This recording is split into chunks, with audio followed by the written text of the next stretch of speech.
Bonsoir à toutes et à tous, comment ça va les amis? Eh bien nous voici pour un nouveau débrief, le débriefing du Grand Prix du Qatar. Enfin, un Grand Prix de Formule 1 qui valait le coup. Ça faisait quand même depuis 2014 qu'on n'avait plus, donc c'est exceptionnel. Fernando Alonso qui termine 3e, mesdames et messieurs, le plan qui était appliqué à la perfection. Donc vous savez évidemment, si vous connaissez ces débriefs, que comment ça se passe, bien évidemment, hein, je vous fais un débriefing bien, de la course de Fernando Alonso. Après, s'il nous reste encore 2 minutes, on fera les autres. On déconne, on fait évidemment un débrief de la course des 20 pilotes, mais pour une fois, bien, on débriefera rapidement celle de Fernando Alonso. Ça n'est plus arrivé depuis la Hongrie de débriefer ça en début d'émission. Quel Grand Prix. Grand Prix du Qatar. Déjà, avant de parler de la course de chaque pilote individuellement, voilà, c'était un chouette circuit. On va pas se le cacher, on est quand même content d'avoir vu les F1 rouler, en fait, sur le circuit de Losail, avec surtout ces Formule 1 version 2021. Le spectacle en course était-il vraiment au rendez-vous? Ça, ce sera à vous d'en juger. Par contre, au moins, voilà, il y a eu des crevaisons, il y a eu des trucs, il y a eu des petites choses au moins qui ont un petit peu travaillé. Alors, Guy qui nous dit aussi, voilà, va falloir parler de la réalisation qui nous montre les fans en pleine bataille. Bah écoute, moi j'ai une théorie là-dessus, alors après, vous la prenez, vous ne la prenez pas, elle est réelle, elle n'est pas, ça c'est pas à moi de juger, mais c'est ma théorie. Simplement que quand le Qatar avait accueilli le championnat du monde de handball, il me semble que c'était en 2017. Je vais vérifier tout de suite pour l'année... En 2015 peut-être, oui, non, c'était en 2015, pardonnez-moi. Donc le Qatar a accueilli la Coupe du Monde de handball en 2015, et en gros, ils savaient déjà que, à ramener des gens dans des stades pour voir du handball, ils allaient avoir personne, donc ils ont en fait recruté des fans, des supporters, un petit peu partout dans le monde. Ils avaient recruté en leur disant, écoutez, vous faites du bruit. Il y avait même d'ailleurs, j'ai eu un article tout à l'heure, des Espagnols qui avaient été recrutés pour supporter le Qatar, sauf que le Qatar a joué contre l'Espagne, mais ils devaient supporter le Qatar, ils devaient faire du bruit pour montrer que, écoutez, incroyable le Qatar, quelle ambiance, que c'est fantastique. Et ici, dans un stade de handball, c'est facile de voir les supporters. De toute façon, la caméra est un peu loin, vous voyez les supporters, vous les entendez de toute façon tout le temps, vu que ça fait du monde. Ici, je pense sincèrement que le Qatar a fait la même chose, parce que c'est pas en fait le souci, c'est pas qu'il y ait eu du monde. C'était cool qu'il y avait du monde et je pense que c'est totalement possible. Mais allez, ils étaient quand même tous habillés. Enfin, je suis désolé, il y avait la madame avec une robe faite en Union Jack. Enfin, les mecs, ils avaient tous c'est-à-dire qu'ils avaient tous la panoplie parfaite du fan, quoi. Mais en over the top. Vous voyez, ici, moi, j'ai une casquette qui, moi, eux, ils auraient eu le truc alpine, le machin, le drapeau espagnol, tout ça. Et ils surjouaient pas mal. Donc, pour moi, c'est ma théorie. Je pense simplement qu'ils sont allés dans la rue, dire bonjour, vous êtes au Qatar, écoutez, on vous donne un petit peu d'argent, vous venez au Grand Prix, on vous paye les places, et puis vous faites en sorte qu'on croit que le Qatar soit véritablement, qu'il y a un engouement absolument dingue autour de ce Grand Prix. Voilà. Donc après, si c'est effectivement ça, rien n'empêche de penser qu'il y a un accord derrière avec la FOM en disant écoutez, on a rempli les tribunes, votre partie du boulot, c'est juste de les montrer à chaque fois qu'on peut, quoi.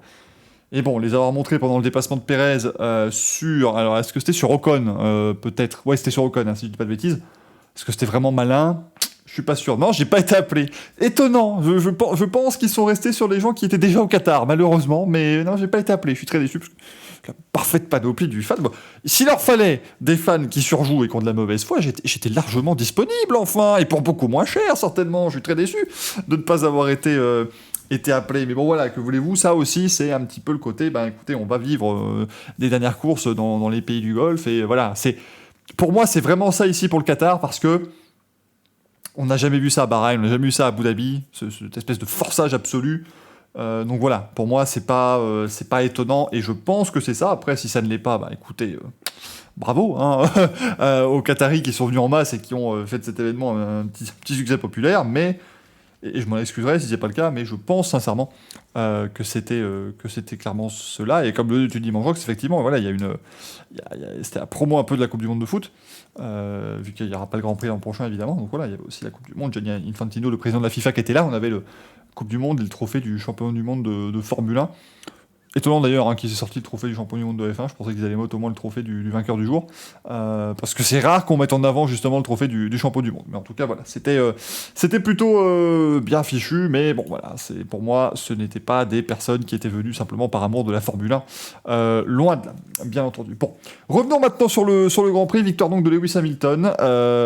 Écoutez, Lewis Hamilton, c'était impérial, absolument impérial. Je veux dire, franchement, c'est incroyable. Il a été au niveau tout le week-end, une superbe pole hier. Et puis la victoire aujourd'hui, alors oui, on peut évidemment dire que voilà, s'il n'y avait pas eu la pénalité pour Max Verstappen, peut-être du coup que Hamilton aurait eu une tâche un peu plus compliquée, voilà, oui, mais toujours est-il qu'il y a eu la pénalité pour Max Verstappen et que Lewis Hamilton a fait tout simplement ce qu'il fallait faire.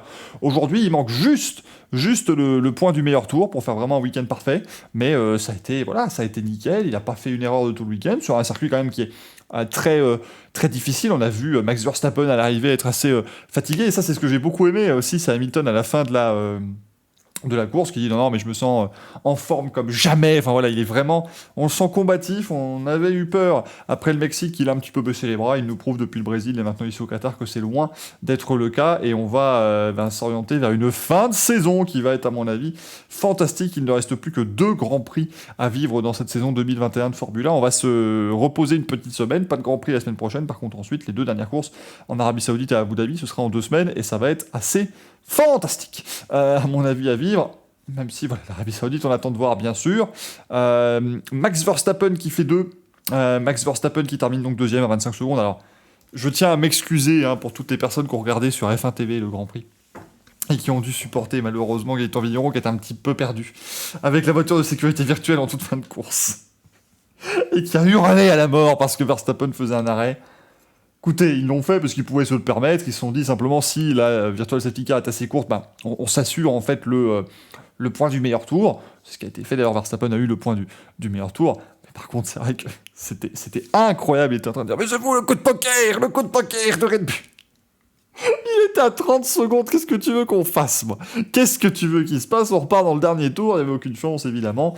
Bon, Verstappen, en soi, quand même, belle course, parce que il y a donc cette pénalité de 5 places sur la grille, qui est finalement pas imméritée. Enfin, voilà, c'est à mon avis très précis, mais on va dire que la FIA, avec les choses qu'elle a reçues, les éléments qu'elle a reçus, ils ont pris une décision qui n'avait pas l'air d'être complètement conne. On en reparlera certainement demain dans Grand Prix et vendredi dans Racing Café, du fait par contre que, comment est-ce que la FIA peut encore expliquer qu'on doit recevoir les gens à 4 heures du départ du Grand Prix? Mais c'est prodigieux. Ou alors, il y a des règles en fait sur le travail où je sais pas, en fait, tu peux pas dépasser 5 heures de boulot par jour, je ne sais pas, il y a un truc. Mais c'était pas possible. Moi je suis désolé quand ils annoncent hier, oh mais c'est bon, on va décider demain. On va décider demain à 11 heures heure française. Enfin non, on va les recevoir pour discuter. C'était complètement idiot. Maintenant voilà, Verstappen a la pénalité et il l'a quasiment effacé dès le début en fait. C'est ça qui était très fort, c'est qu'il prend un très très bon départ et dans les premiers tours, voilà, il est impérial et il efface directement cette pénalité. Alors évidemment, après il se retrouve à 3-4 secondes d'Hamilton, qui a quand même augmenté l'écart. Et c'est à ce moment-là où je me suis dit, effectivement, Verstappen a peut-être des dégâts. Alors après, les dégâts, là aussi, ça peut être sujet à l'interprétation de chacun. J'estime que à partir du moment où la piste est connue, et où l'état de la piste est connu, si les pilotes abusent un peu trop des limites, tant pis pour eux, si leur voiture tombe en morceaux. Après, je comprends tout à fait aussi la position des gens qui disent que les vibreurs n'ont absolument pas à faire tomber une voiture en morceaux.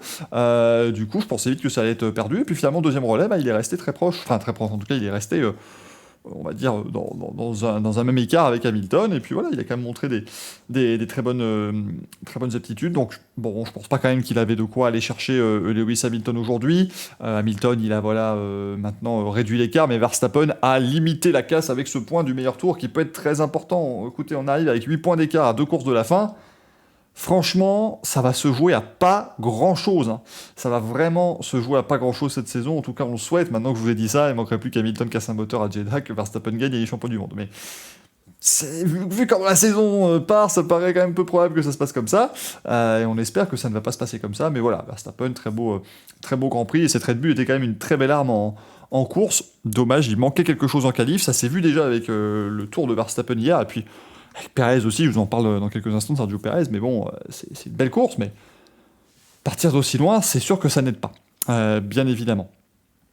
Alors, Rico qui nous dit, après, si tu disais que les limites de la piste, c'était la ligne et non pas les vibreurs, ils n'avaient pas à quatre roues dessus. Oui, mais à partir du moment où ils ont toujours dit qu'en fait, c'était la ligne blanche, à la base, une limite de piste, c'est la ligne blanche, du coup, ils allaient quand même super large sur d'autres circuits, donc je pense pas que ce soit une situation propre au Qatar, simplement que le Qatar ici, c'est des virages très rapides, où on a tendance à vouloir laisser justement la voiture aller le plus large possible pour maximiser la vitesse dans la ligne droite qui suit, dans le petit bout rapide, donc c'est normal en fait qu'ils aillent aux limites comme ça, mais moi je trouve que c'est pas C'est pas bête en fait, c'est pas con qu'il y ait ces vibreurs à ce point-là, c'est-à-dire que voilà, bah, on n'arrête pas de dire, il faut qu'il y ait une pénalité pour les pilotes qui sortent large, bah là on a la pénalité. Alors oui, effectivement, vous allez dire, ouais, c'est pas cool pour les mécanos, c'est pas cool pour les équipes, oui d'accord, mais au moins il y a une pénalité. Tant qu'on met pas une bande de gravier juste après le vibreur pour pouvoir les pénaliser comme ça, bah, je pense que voilà, c'est pas dégueu non plus, mais on va voir. Mais bon, on va voir quand on reviendra sur ce circuit. On pourrait y revenir en 2023, après les années suivantes, on aimerait faire un circuit en ville à Doha. Encore fantastique ces idées de circuit en ville, je n'en peux plus, mais que voulez-vous, c'est la F1 moderne. Mais donc voilà, s'il revient en 2023, peut-être qu'il y aura des ajustements de fait assez vibrants. La troisième place, elle plane, qui a fonctionné à la perfection. Fernando Alonso qui est parti troisième et qui termine troisième. Du coup, je suis très déçu pour le championnat du monde des dépassements parce que Vettel a fait une belle course aujourd'hui niveau dépassement. Donc malheureusement, voilà, Alonso garde la tête, mais plus qu'avec un seul dépassement d'avance sur Vettel et Raikkonen. J'ai l'impression qu'on est en 2009, en vous parlant comme ça, en 2008 même. Mais bon, c'est écoutez, c'est voilà. Oui, il a doublé Gasly, hein, c'est ça, il a fait un superbe dépassement. Honnêtement, même si j'enlève la casquette de la mauvaise foi, mais je vais la garder parce qu'elle mérite bien d'être là. Mais le dépassement sur Gasly au deuxième virage au premier tour, mais c'est une merveille absolue. C'est absolument formidable, on le sent vraiment à la limite, et c'était superbe, mesdames et messieurs. Le premier podium de Fernando Alonso depuis le Grand Prix de Hongrie en 2014, c'est totalement mérité. Je pense sincèrement quand même que la safety car virtuelle à la fin de la course a aidé, parce que pas tant pour le fait que Perez allait revenir, je pense pas que Perez avait de quoi revenir en termes de rythme. Par contre, je pense qu'Alonso avait de quoi crever à l'avant-gauche en termes de pneumatique, si vous voulez. Donc moi, j'étais pas mécontent quand ils ont mis une petite voiture de sécurité virtuelle, parce que j'arrivais sur Twitter des trucs avec notamment l'ami Gaël qui me dit alors, comment ça va, podium d'Alonso et tout ça, on commence à y croire. Je suis arrêtez, moi je commence à croire au podium dans le dernier tour. Voilà, c'est tout ça. C'est tout simplement ça. Moi, si dans le dernier tour, il est devant Perez, je commence à y croire, mais pas avant, et donc c'est exactement ce que j'ai fait. Et effectivement, une fois que la voiture de sécurité virtuelle s'est effacée, j'ai commencé à y croire, mais je continuais de penser à cette image dramatique de l'Alpine avec le pneu avant-gauche déchiqueté, qu'aurait vraiment pu arriver. Mais voilà, au moins cette fois-ci, il y a le podium. Les deux pilotes Alpine terminent sur le podium, et surtout, grosse perf pour Alpine. Ce week-end, enfin, c'est merveilleux de les trouver comme ça. On était là à dire, avec la tournure que prenaient les événements, ça sentait très bon pour AlphaTauri. Au niveau du championnat des constructeurs, et puis finalement, Alpine inverse totalement la vapeur en une course, et maintenant arrive à Jeddah avec une avance assez confortable sur AlphaTauri. Donc comme quoi, la réalité d'un Grand Prix n'est clairement pas celle du suivant, dans la Formule 1 version 2021. Oui, il y a deux Alpines sur le podium cette saison à MG. Enfin, Esteban Ocon a fait un podium, il a remporté le Grand Prix de Hongrie. C'était formidable. D'ailleurs, j'ai beaucoup aimé le team radio d'Alonso, justement, qui dit allez, dites à Esteban de défendre comme un lion. Si Esteban Ocon s'était fait passer comme une serpillière par Perez, on aurait entendu, et qu'Alonso aurait perdu le podium à cause de ça, on en aurait entendu parler, mais pendant encore 25 ans, où il aurait fait mais voilà, mais c'est un scandale, moi j'ai aidé Ocon en Hongrie, lui il a rien foutu, nanana, je suis meilleur, enfin ça aurait été nul. Donc là voilà, tout se termine bien pour tout le monde. Et c'est superbe de le voir troisième. Maintenant, il y a cette crainte parce que on a eu des belles performances d'Alpine cette année, ponctuelles, mais des belles performances quand même. J'ai très peur pour 2022, c'est-à-dire qu'il y a tout ce grand reset, tout ça, et franchement, ça peut être à la fois Alpine qui revient au sommet au sommet du box-office et qui joue le titre, ou Alpine qui va louper sa monoplace et qui va être huitième force du plateau, quoi. Et c'est vraiment possible, je pense. Donc franchement... j'ai peur quand même pour 2022, donc je vais savourer ce podium de Fernando Alonso. Ça fait très longtemps évidemment qu'il n'est pas monté dessus, et puis ça permet de valider, je vais dire, de manière vraiment définitive ce retour, parce que voilà, il y avait toujours des risques en train de se dire écoutez, il est pas un peu vieux, et même quand vous voyez la Hongrie, c'est son équipier qui gagne la course, vous voyez, donc il y a toujours ce petit côté, même si évidemment tout s'est joué à ce moment-là au départ et tout ce genre de choses, mais il y a toujours ce petit côté de dire est-ce qu'il a encore les moyens. Voilà, il monte sur le podium, il a montré qu'il y avait largement de quoi faire. Il montre quand même qu'il y a toujours une fin qui est incroyable, parce que le départ, quand il tasse Verstappen, imaginez, il accroche Verstappen à cet endroit-là, et Verstappen abandonne, c'est un cauchemar absolu, s'il fait abandonner le leader du championnat du monde. Mais il a pris cette décision d'être super agressif, et pour pouvoir ensuite passer le casting extérieur. Et j'ai adoré dans la petite interview en parc fermé avec Jenson Button, où je crois que c'était Button aujourd'hui, où il dit ah non mais moi je croyais même que, enfin j'espérais même aller chercher la tête de course parce que j'avais même de tente, je voulais tenter un truc face à Lewis. Bon, ça s'est pas passé comme ça, et Hamilton a pris une belle avance d'entrée de jeu, mais au moins Alonso avait un super rythme aujourd'hui et il a pu aller monter sur ce podium que n'aura donc pas vu Sergio Perez, qui ne comprend pas la stratégie à deux arrêts après clairement, toutes les crevaisons du jour ont prouvé qu'ils avaient raison, parce que Alpine aussi, ce dont on ne parle peut-être pas assez, c'est cette gestion des pneumatiques qui est quand même folle. Chaque année, chaque course, en fait, Alpine arrive à faire un seul arrêt quasiment, et vraiment, ils arrivent à très très bien les gérer, à emmener ses pneus très très loin. Alonso s'est arrêté au 23e tour, hein, avec ses pneus tendres. C'est 10 tours de plus que Gasly, notamment. Après, ça reste une stratégie AlphaTauri pour Gasly, donc c'est pas forcément gagné à chaque fois.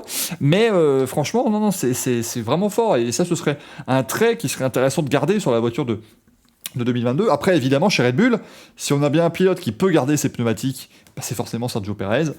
Je pense quand même que l'idée était pas mauvaise de tenter en fait la fameuse stratégie qu'on voit souvent cette année, c'est-à-dire faire un arrêt de plus et revenir avec le rythme naturel de la voiture en plus. Je pense juste qu'ils n'avaient pas tout à fait prévu qu'il serait autant dans le trafic en fait. Pérez, il a dû passer Stroll, Ocon, enfin Sainz aussi je crois. La bataille avec Ferrari qui était folle, la bataille avec Ocon qui était magnifique aussi. Du coup ça lui a fait perdre un peu de temps et il échoue pour moins de 3 secondes en fait, hein, Pérez face à Fernando Alonso. Évidemment la voiture de sécurité virtuelle ne l'a pas aidé non plus. Quand on voit le rythme dans le dernier tour, il aurait peut-être pu le rattraper justement avec un ou deux tours de plus sans voiture de sécurité virtuelle. Mais la vérité reste que Pérez est parti 11e et il termine 4, et ça c'est important pour Red Bull d'avoir ce genre de pilote qui peut produire ce genre de remontée, parce qu'il était tout à fait correct en début de course aussi au niveau de la remontée, Sergio Pérez. Pourtant, il va falloir mieux se qualifier, ça sera peut-être le cas avec la monoplace de 2022. Esteban Ocon 5e, je vous le disais, un sublime week-end pour Alpine, 25 points. Il a bien géré, bien résisté face à Stroll, Sainz et Leclerc en fin de course, donc ça faisait plaisir aussi. Et puis c'est bien voilà, de voir Ocon toujours en forme et de le retrouver faire des bonnes perfs aussi. Donc non, c'est une saison aussi solide de la part du pilote normand, et on est bien content de le voir comme ça. Et puis voilà, belle petite défense face à Sergio Pérez. Il a tenté, assez surprenant en fait, ce circuit du Qatar avec des zones de freinage, c'est-à-dire qu'il y avait tellement de poussière à l'extérieur de la trajectoire que si vous vous mettiez sur la bonne trajectoire, même si vous étiez à l'extérieur d'un virage, vous pouviez freiner beaucoup plus tard, donc les batailles pouvaient un peu se poursuivre, c'était assez particulier, mais voilà, très belle course de Esteban Ocon, lui aussi avec un seul arrêt ravitaillement, donc vraiment une jolie course. Lance Stroll qui fait 6ème, hein. Lance Stroll, très très beau Grand Prix aussi pour le pilote Aston Martin, parce qu'on les retrouve rarement à pareille fête, et donc voilà, une 6ème place pour Aston, c'est pas mal du tout dans leur saison. Lui aussi, un seul pit stop. Après, je vais pas vous le cacher, à partir de là, on va les faire rapidement, hein, les pilotes, parce que j'ai pas tout à fait tout suivi cette fois-ci sur ce Grand Prix, c'est vrai, je vais pas vous le cacher. La réalisation n'a pas aidé, c'est-à-dire que je peux vous dire par contre ce que faisaient les fans en tribune, ça on les montre à chaque tour, donc il n'y a pas de souci. Par contre les autres c'est plus compliqué, mais voilà, tu dis anonyme, Bryce Tiger, certes, mais anonyme bon cette fois-ci, tu vois, c'est qu'il est certes anonyme, mais il finit bien, parce que d'habitude, Stroll quand il est anonyme, Stroll il y a souvent deux courses, c'est soit il est anonyme et il finit 14, soit il est présent, on le voit, mais c'est parce qu'il percute d'autres pilotes, il fait des erreurs. Là on l'a pas vu tout le week-end, mais au moins il finit 6. Donc c'est bien, c'est important pour Lance Stroll après des week-ends qui étaient bien compliqués quand même ces dernières semaines, donc ça faisait plaisir de le voir 6ème. Les deux Ferrari 7 et 8, un petit peu surpris du manque de rythme, surtout sur le deuxième relais pour Ferrari, parce que Sainz a fait un début de course qui était ma foi pas mauvais, mais voilà, c'était un peu plus compliqué. Leclerc qui revenait aussi lui depuis cette 13ème place, on sent quand même que le changement de châssis lui a fait du bien, et que voilà, il y avait une petite fissure en fait sur le châssis précédent, c'est pour ça qu'ils ont eu le droit de changer le châssis sans perdre de position sur la grille de départ et sans devoir partir des stands, parce que c'était fait pour une raison de sécurité, tout simplement.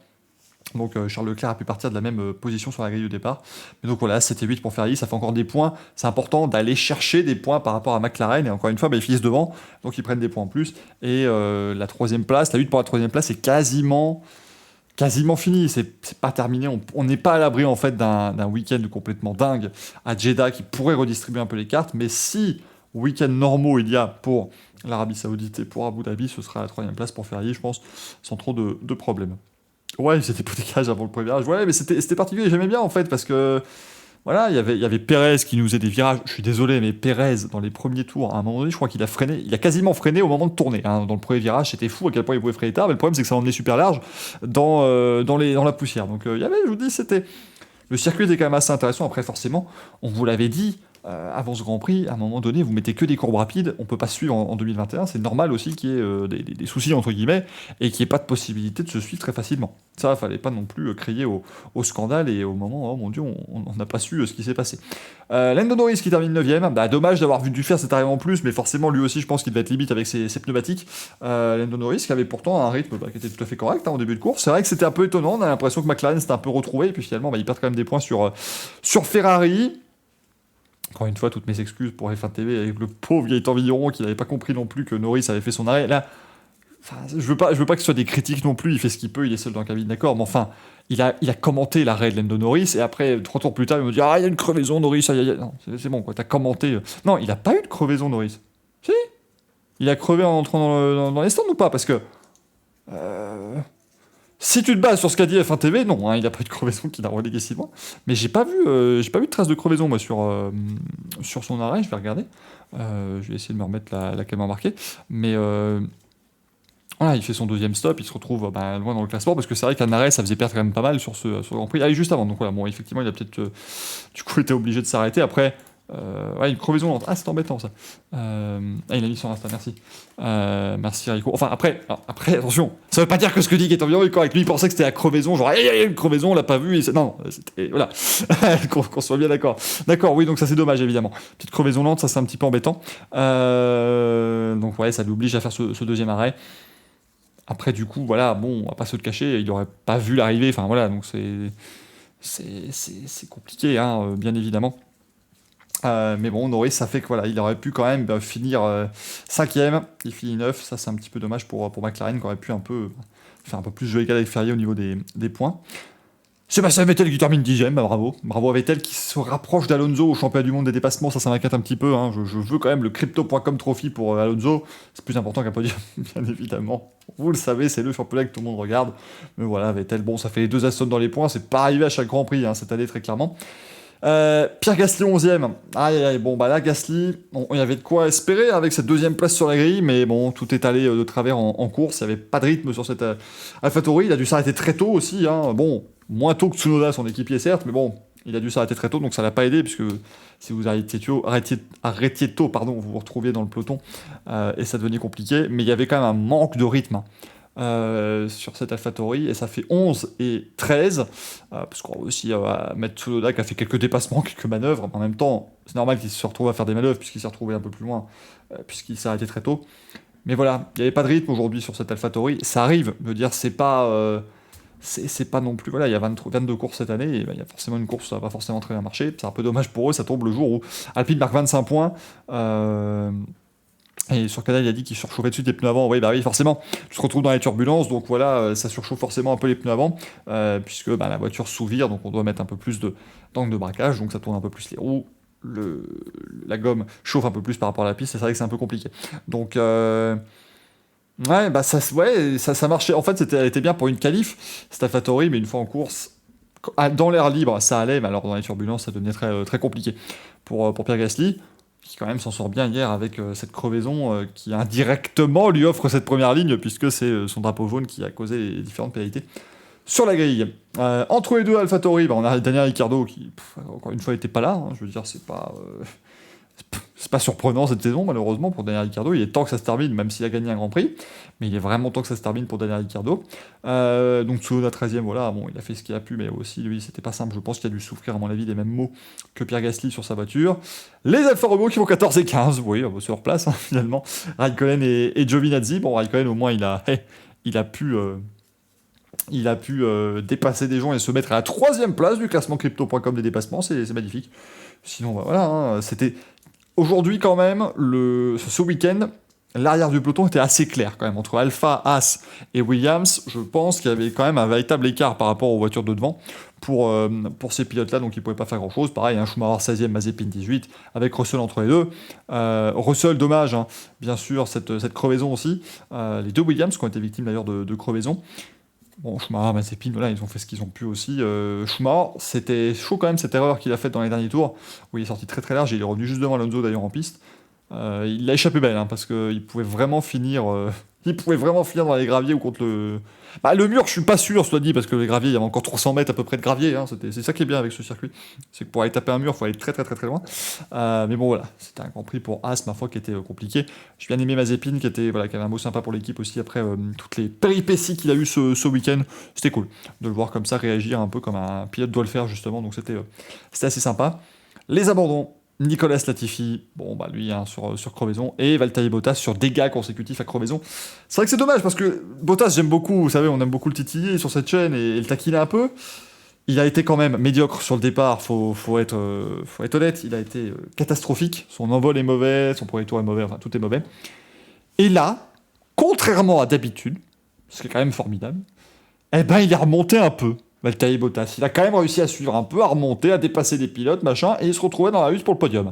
Malheureusement, on est allé tellement loin dans ce premier relais, 33e tour, qu'évidemment il a crevé. Malheureusement, Pirelli avait dit que c'était compliqué de faire plus de 26 tours, donc 33 forcément ça a été compliqué pour ces pneus médiums. Donc voilà, il a cette crevaison. Ouais, il aurait peut-être pu aller jouer le meilleur tour pour aller un petit peu pour aller un petit peu embêter tout le monde et permettre à Verstappen de ne pas marquer le point, mais je pense que il fallait quand même aussi préserver la mécanique chez Mercedes, et puis il y avait peut-être aussi réellement des dégâts qui font que la voiture devenait incontrôlable et que ça devenait, et que ça pouvait endommager d'autres pièces de la voiture aussi.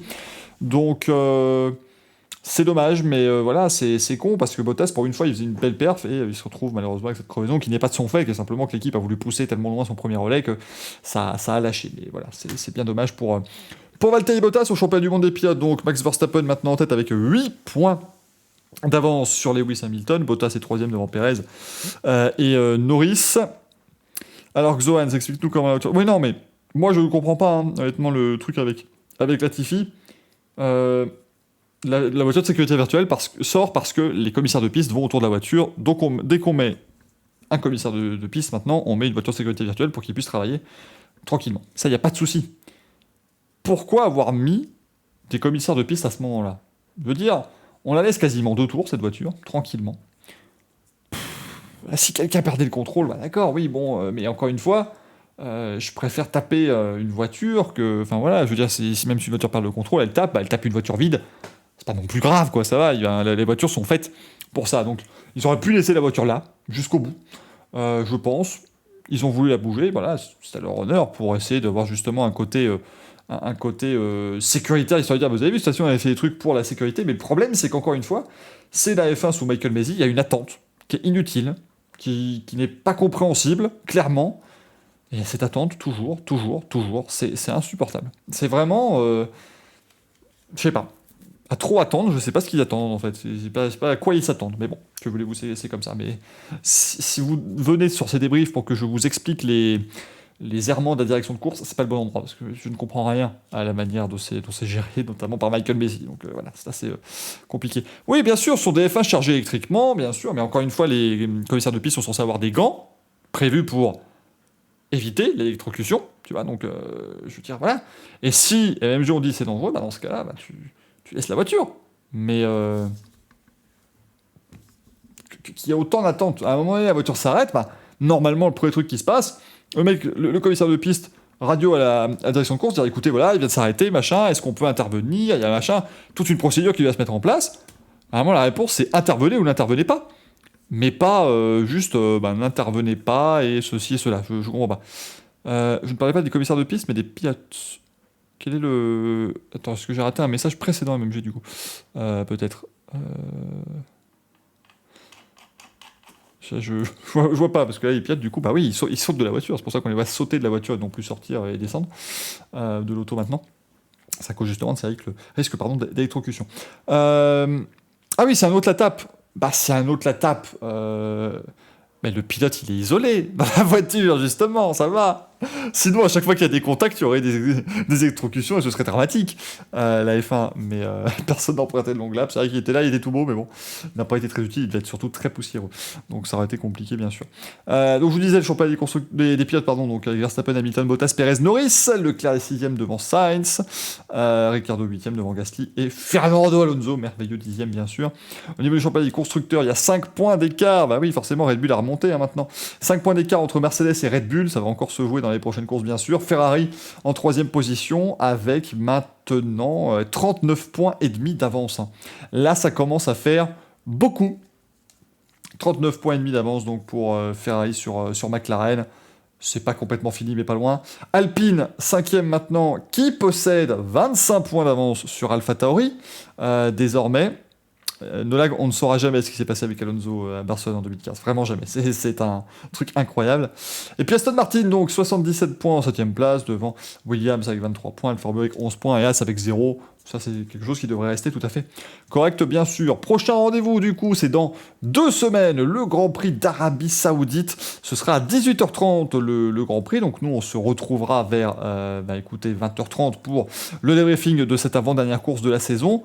première chance de titre, bien évidemment, pour Max Verstappen et pour Mercedes aussi, mais surtout pour Max Verstappen, bien sûr, qui peut devenir champion du monde lors du prochain Grand Prix, le Grand Prix d'Arabie Saoudite. Allez voir dans mes vidéos sur la chaîne Twitch, hein, j'ai fait des tours, l'autre jour j'ai roulé un petit peu sur ce circuit en début de semaine, sur F1 2021, c'est un délire quand même. Et aussi bien sûr la possibilité qu'ils arrivent à égalité à Abu Dhabi, bien évidemment, mais voilà, il y a quand même cette possibilité bien sûr d'avoir un titre mondial pour Max Verstappen. On vous fera le récapitulatif dans le Grand Prix et dans le Racing Café de tous les scénarios bien sûr qu'il va falloir travailler. Et justement demain 20h30 c'est Grand Prix, votre émission qui reviendra donc sur ce Grand Prix du Qatar avec l'équipe de Next Gen Auto. Et vendredi, exceptionnellement ce sera vendredi à 20h45, on se retrouve pour le Racing Café qui parlera bien sûr de ce Grand Prix, mais qui parlera aussi de WRC parce que écoutez, il y a eu des Français champions du monde aujourd'hui, évidemment. Sébastien Ogier et Julien Ingrassia, 8e titre maintenant pour eux, qu'ils sont donc champions du monde des rallyes. C'était la dernière en plus pour Julien Ingrassia, qui termine sur un titre. Ça fait vraiment plaisir pour lui, il va prendre sa retraite. Sébastien Ogier, lui, va continuer de manière un petit peu plus sporadique en rallye, mais c'était leur dernier rallye à temps plein et leur dernier rallye ensemble, et ça s'est très bien terminé du côté de Monza. Merci beaucoup d'avoir suivi ce débrief, j'espère qu'il vous a plu, bien évidemment. N'hésitez pas à vous abonner à la chaîne YouTube aussi, hein. Ça c'est vraiment, n'hésitez pas, c'est-à-dire que je crois qu'il me manque 2 abonnés pour arriver à 2000, donc vraiment, n'hésitez pas, ça fait toujours plaisir bien sûr. Merci beaucoup d'avoir été là, et puis on se retrouve demain et vendredi, à la prochaine, ciao ciao.